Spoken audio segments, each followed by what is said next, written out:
Hello students, आज का class बहुत ही ज्यादा मजेदार होने वाली है क्योंकि समांतर श्रेणी से दो क्वेश्चन ऐसे आने वाले हैं जो कि आपके बोर्ड एग्जाम के लिए बहुत ही ज्यादा इंपॉर्टेंट है।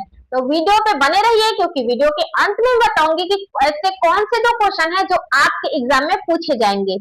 चलिए स्टार्ट करते हैं प्रश्नावली 5.1 का क्वेश्चन नंबर 1 से। निम्नलिखित स्थितियों में से किन स्थितियों में संबद्ध संख्याओं की सूची एपी है और क्यों? ठीक है, सूची जो है हम निकालेंगे, सूची वो एपी में है या क्यों है या नहीं ये हमें बताना है। ठीक है, चलिए प्रत्येक किलोमीटर के बाद का टैक्सी का किराया जबकि प्रथम किलोमीटर के लिए किराया 15 रुपए है और प्रत्येक किलोमीटर के लिए किराया 8 रुपए है। घुमा दिया, ठीक है, क्वेश्चन को पूरी तरह से घुमा दिया। इसका बोलने का मतलब क्या है? देखिए, यहाँ से आप टैक्सी में बैठे हैं, ठीक है, और आपको कहीं जाना है, आप कहीं भी जाए, ठीक है। चलिए आप 1 किलोमीटर जाते हैं तो इसका मतलब है, क्वेश्चन का मतलब कि आप जब 1 किलोमीटर जा रहे हैं यहाँ पर तो इसका किराया कितना है पता है? 15 रुपए है। ठीक है, मतलब आप शुरू से 1 किलोमीटर तक जा रहे हैं तो उसका किराया 15 रुपए, लेकिन आप यहाँ से 1 किलोमीटर और गए, कितना हो गया टोटल? 2 किलोमीटर हो गया। ठीक है, तो 2 किलोमीटर हो गया तो 1 किलोमीटर के बाद 15 रुपए में अलग से 8 रुपए और लगेगा। ये मतलब है इस क्वेश्चन का। ठीक है, मतलब 15 प्लस 8 कर देंगे, कितना होगा भाई? ये होगा 23। मतलब 2 किलोमीटर पहुंचने तक आपसे 23 रुपए लिया जाएगा। ठीक है, फिर आप जाएंगे, कितना जाएंगे? 1 किलोमीटर और चलिए, कितना किलोमीटर हो गया भाई? 3 किलोमीटर हो गया। फिर इस 23 में 8 रुपए और जोड़ दीजिए, कितना हो गया? 31 हो गया। ठीक है, ऐसे ही आप करते जाएंगे। आप 1 किलोमीटर और जाइए, ये हो गया 4 किलोमीटर। ठीक है, 31 में और जोड़ेंगे 8, कितना हो गया भाई? ये हो गया 39 हो गया। तो आप जितना किलोमीटर जाएंगे उसमें 15 रुपए के अलावा 8 रुपए और एक्स्ट्रा लगने वाला है, ये बोल रहा है। ठीक है, तो हमें बताना है कि ये जो नंबर्स है वो सूची में है या नहीं है, समांतर श्रेणी की सूची में है या नहीं है। तो चलिए हम मान लेते हैं A1 इक्वल टू, सॉल्व लिखेंगे यहाँ पे, A1 इक्वल टू हो जाएगा 15। ठीक है, A2 इक्वल टू हो जाएगा, कितना मिला है भाई? 23 मिला है, 2 किलोमीटर गए हैं तो 23। A3 इक्वल टू हो जाएगा आपका 31। A4 इक्वल टू हो जाएगा आपका 39। ठीक है, ये आया है। ऐसे करते करते आप जितना चाहे वहां तक आप उतना किलोमीटर जा सकते हैं और उतने पैसे दे सकते हैं। जितना जाएंगे उसमें आपको एक्स्ट्रा पैसे जुड़ते जाएगा। ठीक है, चलिए आप कैसे पता करेंगे सूची में है या नहीं? तो सूची में है या नहीं इसे निकालने के लिए हमें क्या करना होता है कि सार्वंतर अगर समान होता है तो हम बोलेंगे कि सूची में है। अगर सार्वंतर अलग अलग आता है तो यह सूची में नहीं है। किसके सूची में? समांतर श्रेणी के सूची में। ठीक है, तो मैंने बताया था वीडियो में कि समांतर बराबर होता है तो वह क्या कहलाता है? समांतर श्रेणी कहलाता है। ठीक है, अगर समांतर समान नहीं है तो समांतर श्रेणी नहीं कहलाएगा। क्लियर है? चलिए इसके लिए क्या करना होगा, हमें D1 निकालना है। तो D1 इक्वल टू क्या होता है? A2 माइनस A1 होता है। ठीक है, तो A2 क्या है भाई? 23 है, 23 से 15 घटाइए, कितना आएगा? 23 से 15 घटाएंगे 8 आ रहा है। ठीक है, D2 इक्वल टू क्या हो जाएगा? A3 माइनस A2 ये होता है। तो A3 कितना है? 31 है, 31 में हम 23 घटाएंगे, कितना आएगा भाई? 8 आएगा। इसी प्रकार D3 इक्वल टू हो जाएगा A4 into sorry minus A3, कितना हो जाएगा? ये 39 माइनस 31, कितना आया? 8 आया। ठीक है, तो हमें क्या मिल रहा है? हमें मिल रहा है D1 equal to D2 equal to D3। ठीक है, बराबर है। यहाँ पे हमें लिखना है, अतः आपको नीचे लिखते जाना है। ठीक है, मेरे पास अभी स्पेस नहीं है तो मैं साइड साइड में लिखते जा रही हूँ। ठीक है, देखिए, अतः यह सूची, ठीक है, ये वाला जो हमने सूची निकाला है ये वाला, ठीक है, ये हो जाएगा आपका सूची। यहाँ पे आपको सूची लिखना है। ठीक है, यह सूची क्या है? एपी में है। यह सूची एपी मतलब क्या है? सर्वांतर श्रेणी को ही बोलते हैं। ठीक है, समांतर श्रेणी को ही हम क्या बोलते हैं? एपी बोलते हैं, इंग्लिश नाम है उसका। ठीक है, चलिए नेक्स्ट क्वेश्चन देखते हैं। यहाँ पे दूसरा क्वेश्चन क्या कहता है? किसी बेलन में उपस्थित हवा की मात्रा जबकि वायु निकालने वाला पंप प्रत्येक बार बेलन की शेष हवा का 1/4 भाग बाहर निकाल देता है। ठीक है, क्या बोल रहा है यहाँ पर? किसी बेलन में उपस्थित हवा, मतलब यहाँ पे मान लीजिए यहाँ पे एक बेलन है, ठीक है ये, या फिर आप इसे थोड़ा सा बॉटल टाइप का कर लेंगे। ये बेलन है, इसमें हवा भराया है, ठीक है। आप इसको प्रेस करेंगे ना तो इसमें से यहाँ से हवा निकलेगा, ठीक है। ऊपर से आप प्रेस कर रहे हैं तो यहाँ से हवा निकलेगा, कितना निकल रहा है, 1/4 भाग। मतलब यहाँ पे जितनी भी हवा है उसका 1/4 भाग वो बाहर निकल जा रहा है। आप जितनी बार प्रेस करेंगे, दबाएंगे उसको पंप से, तो उतनी बार ये क्या हो जाएगा, बाहर निकल जाएगा, ठीक है। उसी के हिसाब से हमें सॉल्व करना है। चलिए चलिए कैसे सॉल्व करेंगे भाई। अब बेलन में हवा की मात्रा कितनी है वो भी तो मानना पड़ेगा, उसके पहले हम नहीं बता सकते कि कितनी है, ठीक है। तो पहले हमें इसे मानना पड़ेगा कि बेलन में हवा की मात्रा कितनी है, तो हम मान लेते हैं 1, ठीक है। माना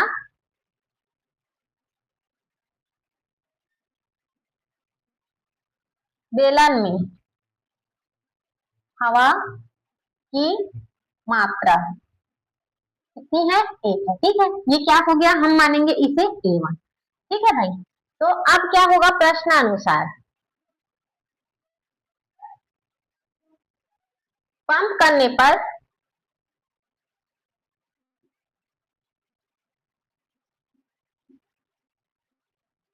क्या हो जाएगा, हवा की मात्रा 1/4 भाग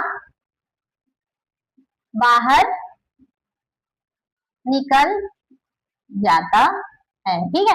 पंप करने पर कितना निकलता है, 1/4 भाग बाहर निकल जाता है। तो इसे हम मानेंगे A2 इक्वल टू, अब देखिए कितना है, हवा की मात्रा 1 है, इसमें हमें 1 करके गुणा कर देना है 1/4 का, ठीक है।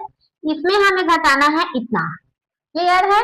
हमें इसमें इतना घटाना है, जितना यहाँ पे हवा का मात्रा रहेगा वहां पे इसका उतना गुणा होगा, ठीक है। ये बात आप लोग याद रखेंगे। तो ये क्या हो जाएगा, 1 माइनस, ये हो जाएगा 1/4। चलिए सॉल्व कीजिए, 4 माइनस 1/4 कितना हो जाएगा भाई, 3/4। ये हो गया आपका A2, ठीक है। उसी प्रकार से हम A3 निकालेंगे।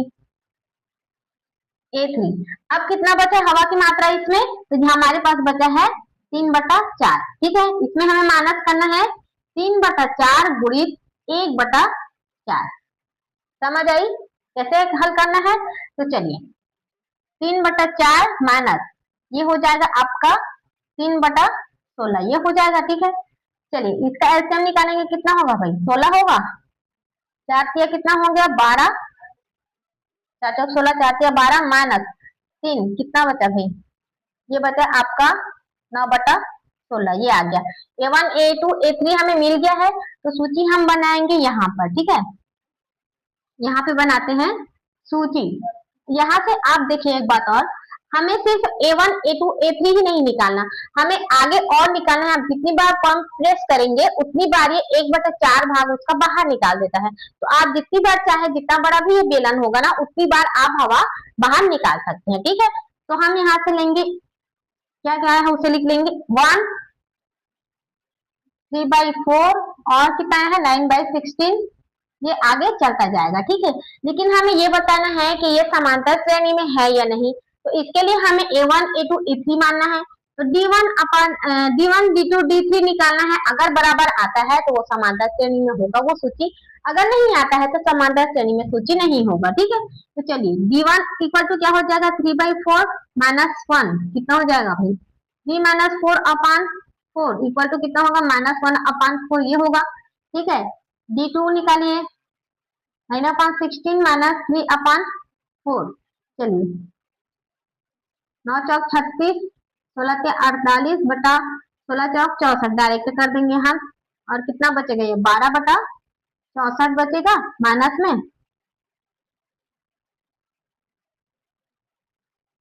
ये किससे कटेगा, 12 से कटेगा क्या, नहीं कटेगा। 3 से काट के देखें, 3 से नहीं कटेगा, 2 से कटेगा, ठीक है।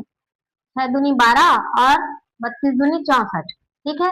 फिर 2 से जाएगा, 3 दूनी 6 और 16 दूनी 32, 16 चौक 64, ठीक है। 4 से कटता ये। तो हमारे पास क्या मिला, B1 इक्वल टू B2 है, नहीं है, क्यों, क्योंकि यहाँ पे हमें मिला है, कहाँ गया, -1/4 मिला है, यहाँ पे 3/4 मिला है, माइनस में आएगा, ठीक है, क्योंकि यहाँ पे माइनस था बड़ी संख्या में। तो हमें माइनस में मिला है, लेकिन संख्या क्या है, दूसरा है, तो ये हो जाएगा नॉट इक्वल टू। ओके, तो यह क्या है, सूची में है क्या, यह सूची एपी में नहीं है। ठीक है, अगर D1 D2 आता है बराबर तो ही ये समांतर श्रेणी में होगा, नहीं आता है तो नहीं होगा। ठीक है, इसी प्रकार से आपको इस टाइप से क्वेश्चन को सॉल्व करते जाना है।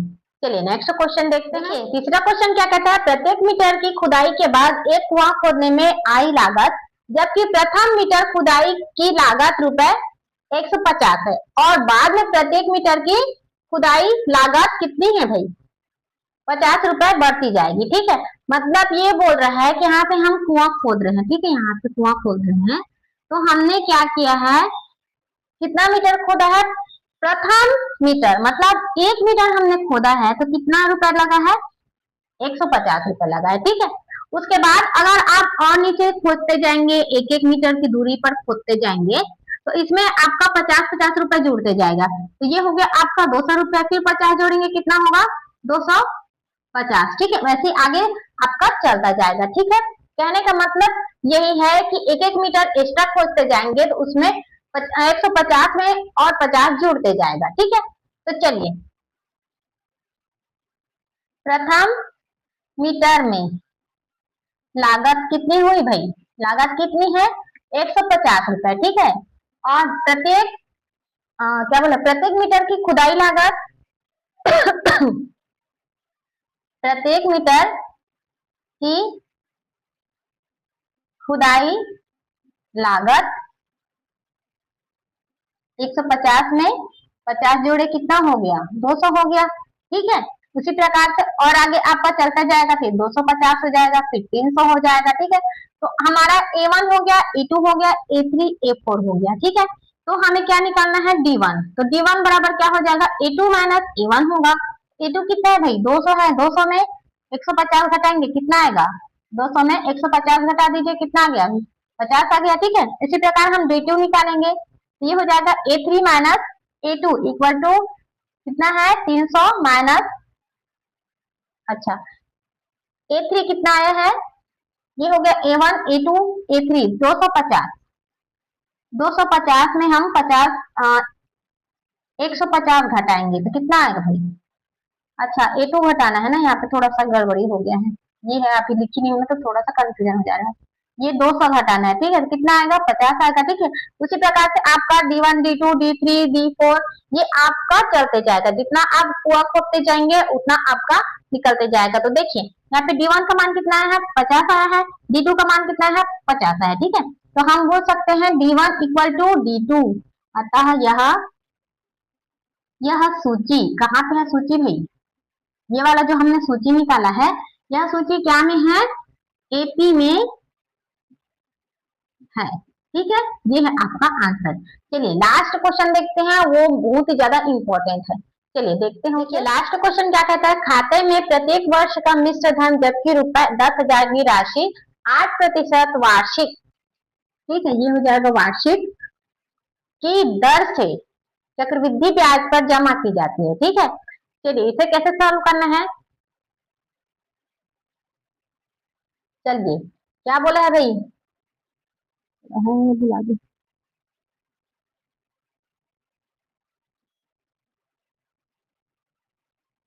प्रथम वर्ष की राशि कितना दिया है, 10,000 दिया है। ठीक है,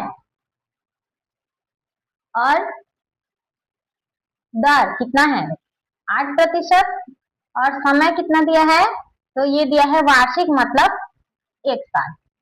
ठीक है, 1 साल में 10,000 राशि का 8% ब्याज बनता है। तो हमें क्या करना है, हम मान लेते हैं इसे 10,000 को A1। ठीक है, अब हमें A2 निकालना है, तो दूसरे वर्ष की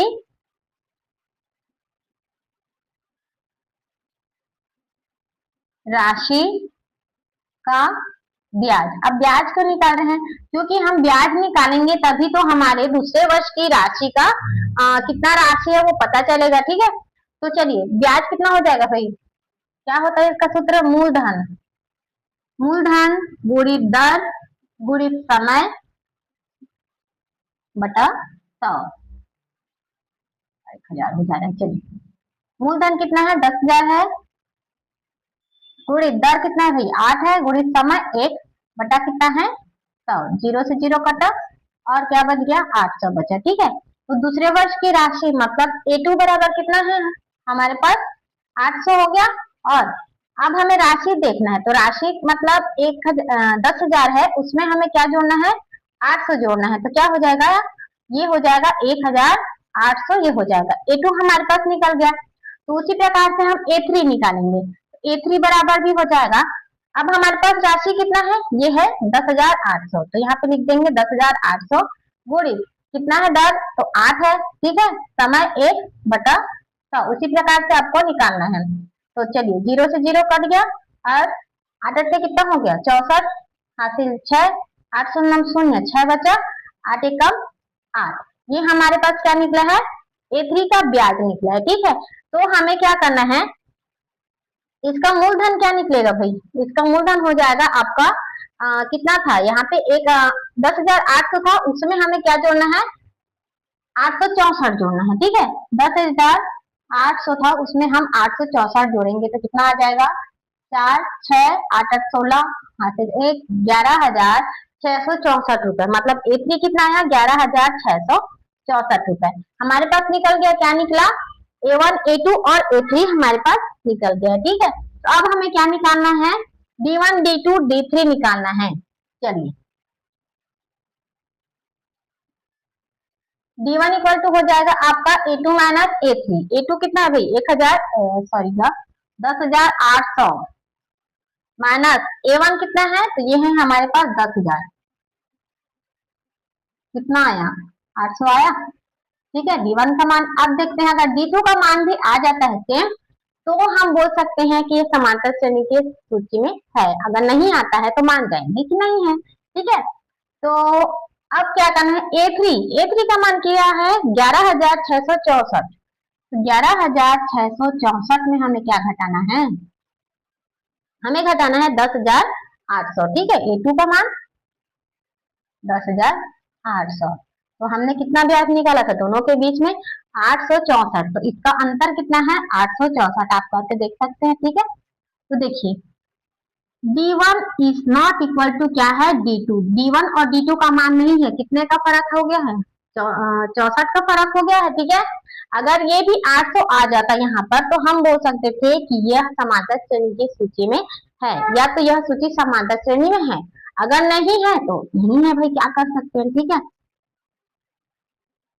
अतः यह सूची कौन सी सूची हुई A1, A2, A3 वाली सूची ना, यहाँ पे A1, A2 और A3। आपको इस टाइप से क्वेश्चन पहले A1, A2, A3 निकालना है, उसके बाद D1, D2, D3 निकालना है, तभी पता चलेगा कि ये सूची में है या नहीं। ठीक है, अतः यह सूची AP में नहीं है। ठीक है, ये हो गया आपका आंसर। इसी प्रकार से आपको सॉल्व करना है। तो मैंने बोला था कि वीडियो के लास्ट में मैं बताने वाली हूँ, तो इसमें मैंने बताया क्वेश्चन नंबर 4, ये है आपका मोस्ट इंपॉर्टेंट। ठीक है, इस टाइप से क्वेश्चन आपका आ जाता है, थोड़ा सा घुमा के पूछता है। और एक मैंने बताया था क्वेश्चन नंबर 2, वो भी बहुत ज्यादा इंपॉर्टेंट है, जो बेलन वाला मैंने बताया था वो बहुत ज्यादा इंपॉर्टेंट है। तो आप लोग वीडियो को अच्छे से देखिएगा और अच्छे से समझिएगा। अगर वीडियो अच्छा लगे तो लाइक करें, शेयर करें, सब्सक्राइब करना ना भूलें। अब मिलते हैं अगली क्लास में, तब तक देखते रहिए, सीखते रहिए और मैथ्स के रिजल्ट करते रहिए। Thank you.